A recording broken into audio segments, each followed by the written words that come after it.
वरोरा शहरातील गुरुदेव नगरी मोहबाळा परिसरातील व्होल्टास कॉलनी येथे 7 मेला दुपारी सुमारे 12 वाजताच्या दरम्यान घडलेला एक धक्कादायक घटनेने परिसरात खळबळ उडाली आहे।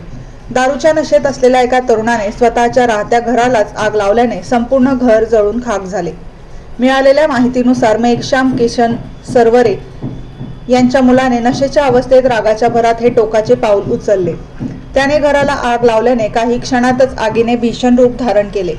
या आगीत घरातील महागडे फर्निचर, सजावटीचे साहित्य तसेच इतर संसारोपयोगी वस्तू पूर्णपणे जळून खाक झाल्या।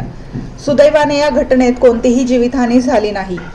घटनेची माहिती मिळताच वरोरा नगर परिषदेच्या अग्निशामक दलाने तात्काळ घटनास्थळी धाव घेतली। काही मिनिटातच पथक पोहोचल्यामुळे आगीवर वेळीच नियंत्रण मिळवणे शक्य झाले। आग शेजारील घरांपर्यंत पसरू नये यासाठी जवानांनी प्रसंगावधान राखत प्रभावी उपाययोजना केल्या। अग्निशमन दलातील रवी बरसे, निलेश तवाडे, बादल गज्जरवार व त्यांच्या सहकाऱ्यांनी जीवाची बाजी लावत अथक प्रयत्न करून आग विझवण्यात यश मिळवले। त्यांच्या या शौर्यपूर्ण आणि तत्पर कामगिरीमुळे परिसरातील इतर घरे मोठ्या नुकसानीपासून वाचली। या घटनेनंतर स्थानिक नागरिकांकडून अग्निशामक दलाचे कौतुक होत असून वेळेवर धावून आलेल्या देवदूतांमुळे मोठा अनर्थ टळला अशा भावना व्यक्त केल्या जात आहेत।